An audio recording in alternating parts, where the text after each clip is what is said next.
मत। मम्मा चिड़िया TV, please हमारे चैनल को सब्सक्राइब कर लीजिए। चिड़िया का मिट्टी का घर। टूनी चिड़िया अपने पति मंजू चिड़ी के साथ एक अनजान जंगल में चली आती है। उस जंगल में काफी सारे पशु पक्षी रहते हैं। इन दिनों जंगल में बहुत तेज गर्मी पड़ रही थी। गर्मी के कारण हर पक्षी का हाल बेहाल हो रहा था, क्योंकि जंगल के सभी पक्षियों के घोंसले पेड़ के ऊपर थे और खुले थे। ओ टूनी, यहाँ तो बहुत गर्मी है। अब हम इतनी गर्मी में कहाँ जाएंगे? इतनी जल्दी तो हम यहाँ घोंसला भी नहीं बना पाएंगे। एक काम करते हैं, हम यहीं किसी एक पक्षी के घोंसले में रहकर एक रात गुजार लेते हैं और कल सवेरे से अपना घोंसला बनाने की तैयारी शुरू कर देंगे। दोनों उड़कर उसी जंगल के एक कालू कौवे के पास जाते हैं और कालू कौवे से विनती करते हैं। कौवे भाई, हमें एक रात आपके घोंसले में रहने दीजिए ना। हम पास वाले जंगल से आए हैं और हमारा यहाँ कोई अपना भी नहीं है। अरे जाओ जाओ दोनों यहाँ से। मेरा घोंसला कितना छोटा है, ऊपर से गर्मी भी पड़ रही है। कहीं और जाकर मदद मांगो। कालू कौवा टूनी चिड़िया और मंजू चिड़े को वहाँ से भगा देता है। इस तरह टूनी चिड़िया और मंजू चिड़ा जंगल के हर पक्षी के घोंसले में जाकर मदद की गुहार लगाते हैं, पर कोई उन्हें अपने घोंसले में पनाह नहीं देता। मंजू, इस जंगल में तो कोई भी पक्षी हमें पनाह देने को तैयार नहीं है। अब हम इतनी गर्मी में पूरी रात कहाँ रहेंगे? अगर हम ऐसे ही गर्मी में रहे तो हम बीमार पड़ जाएंगे। तभी मंजू चिड़ी की नजर नीचे मिट्टी के एक बड़े से ढेर पर पड़ती है। टूनी, हम एक काम करते हैं, हम इस जंगल में मिट्टी का एक छोटा सा घर बना लेते हैं। देखो तो सामने नीचे कितनी सारी मिट्टी रखी है। हम उसी मिट्टी से जमीन पर अपने लिए एक घर बना लेते हैं। वाह मंजू, क्या उपाय निकाला है आपने। अरे हमारा तो काम ही मिट्टी के बर्तन बनाने का है। हम तो मिट्टी से बहुत अच्छा घर बना सकते हैं। टूनी चिड़िया और मंजू चिड़ा पहले जिस जंगल में रहते थे, वो वहाँ मिट्टी के बर्तन बनाकर बेचा करते थे। तभी दोनों मिलकर नीचे उस मिट्टी के ढेर के पास आते हैं और उस मिट्टी के ढेर से वही जमीन पर एक छोटा सा घर बनाने लगते हैं। टूनी चिड़िया मिट्टी जमा करती है और मंजू चिड़ा दूर से मिट्टी गलाने के लिए पानी लाता है। करीब 2 दिन की कड़ी मेहनत करने के बाद टूनी चिड़िया और मंजू चिड़ा अपने लिए वो मिट्टी का एक शानदार छोटा सा घर बना लेते हैं और उसी घर में रहने लगते हैं। उस मिट्टी के घर में टूनी चिड़िया और मंजू चिड़े को जरा भी गर्मी नहीं लगती। मंजू, इस घर में तो जरा भी गर्मी नहीं लग रही हमें। ये मिट्टी का घर तो कितना ठंडा है। हाँ टूनी, मैंने कहा था ना कि ये मिट्टी का घर बहुत अच्छा रहेगा। अब तुम यहीं बैठो, मैं इस जंगल से अपने लिए कुछ खाने को ले आता हूँ। इतना कहकर मंजू चिड़ा उस मिट्टी के घर से बाहर निकलता है। तभी कालू कौवा मंजू चिड़े को देख लेता है। अरे, इस चिड़े के पास ये मिट्टी का घर कैसे आया? ये घर तो काफी ठंडा लगता है। कालू कौवा उड़ते हुए उस मिट्टी के घर के पास आता है और उस मिट्टी के घर को चारों ओर से देखने लगता है। ये मिट्टी का घर तो बहुत ही अच्छा बना है। इसमें तो जरा भी गर्मी नहीं लगती होगी। गर्मी से बचने के लिए ये बहुत बढ़िया जगह है। एक काम करता हूँ, इस घर के अंदर जाकर देखता हूँ। कालू कौवा टूनी चिड़िया के उस मिट्टी के घर के अंदर चला जाता है। अंदर टूनी चिड़िया सोई हुई थी। तभी कालू कौवा टूनी चिड़िया को लात मारकर नींद से जगाता है और उसे घर से जाने के लिए कहता है। ए चिड़िया, चल निकल यहाँ से। अब से ये मेरा घर है। अब इस घर में केवल मैं ही रहूंगा। जा यहाँ से। कौवे भाई, ये क्या जबरदस्ती है? ये घर हमने कितनी मेहनत से अपने हाथों से बनाया है और आप मुझे यहाँ से निकाल रहे हो? ये कैसी दादागिरी है? तभी कालू कौवा टूनी चिड़िया को मार मार कर उस घर से धक्के देकर बाहर निकाल देता है।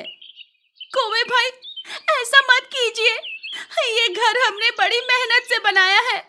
इस घर के सिवा हमारे पास कोई घर नहीं है।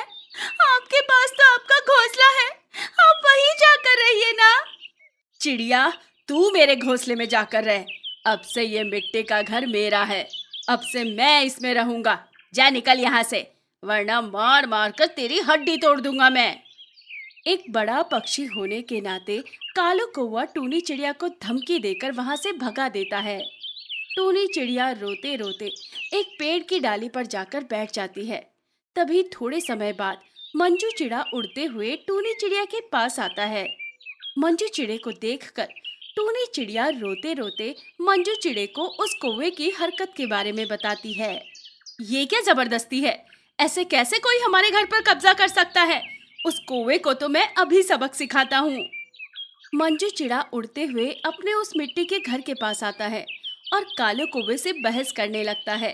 तभी कालू कौवा गुस्से में आकर मंजू चिड़े को उठा उठा कर पटकता जाता है और उसे बेरहमी से मारकर वहां से भगा देता है। टूनी चिड़िया और मंजू चिड़ा उस कौवे के कहर से काफी परेशान हो जाते हैं और वो रोते रोते जंगल के पक्षियों के पास आकर अपनी सारी परेशानी जाहिर करते हैं। पक्षियों, अब आप ही हमारी सहायता कीजिए। उस काले कौवे ने मार मार कर हमें हमारे घर से बाहर निकाल दिया। चिड़िया बहन, वो कालू कौवा तो इस जंगल का सबसे खतरनाक और ताकतवर पक्षी है। मैं तो कहती हूँ आप अपना घर भूल जाइए। अगर आप उस कालू कौवे से बहस करने लगे तो वो आप दोनों को जान से मार देगा। अब भलाई तो इसी में है कि आप उस कौवे के घोंसले में जाकर रहिए और उसे अपने घर में रहने दीजिए। कितनी मेहनत से हमने वो मिट्टी का घर बनाया था और उस कालू कौवे ने उस घर पर कब्जा कर लिया। देखना, उस कौवे का कभी भला नहीं होगा। सारे पक्षी काफी समय तक टूनी चिड़िया और मंजू चिड़े को उस कौवे की बुराइयों के बारे में बताते हैं। देखते ही देखते कुछ दिन बीत जाते हैं।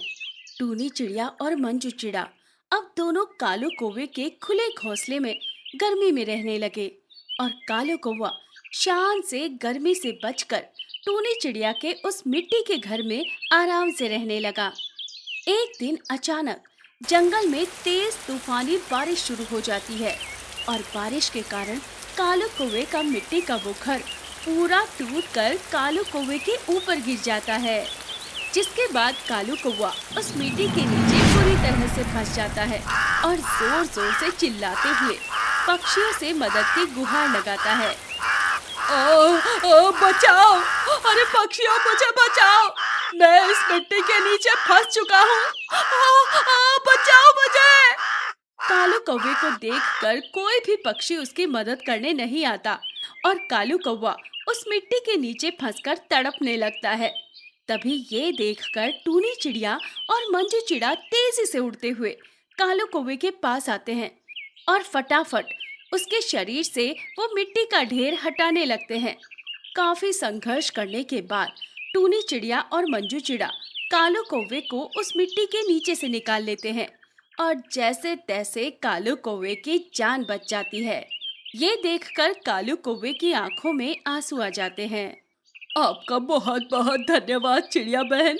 चिड़े भाई, अगर आप न आते तो मैं तो उस मिट्टी के नीचे दबकर मर जाता। देखा आपने कौवे भाई, आपने इस जंगल के पक्षियों के ऊपर कितना अत्याचार किया, उन्हें डराया धमकाया, और आज जब आपकी जान खतरे में पड़ी तो आपको बचाने एक भी आगे नहीं आया। क्यों? क्योंकि आपकी बुराई देखकर। अगर आप अच्छे होते तो आज सब आपकी जान बचाने यहाँ आते। आप सही कहती हो चिड़िया बहन। मैं आज के बाद कभी बुरे काम नहीं करूँगा। मैं हमेशा पक्षियों की मदद करूँगा और उनके साथ हमेशा अच्छाई करूँगा। मुझे माफ कर दीजिए। उसके बाद कालू कौवे की आंखें हमेशा हमेशा के लिए खुल गई और वो जंगल में पक्षियों को डराने धमकाने की बजाय अब मासूम पक्षियों की मदद करने लगा और उनके साथ अच्छाई करने लगा।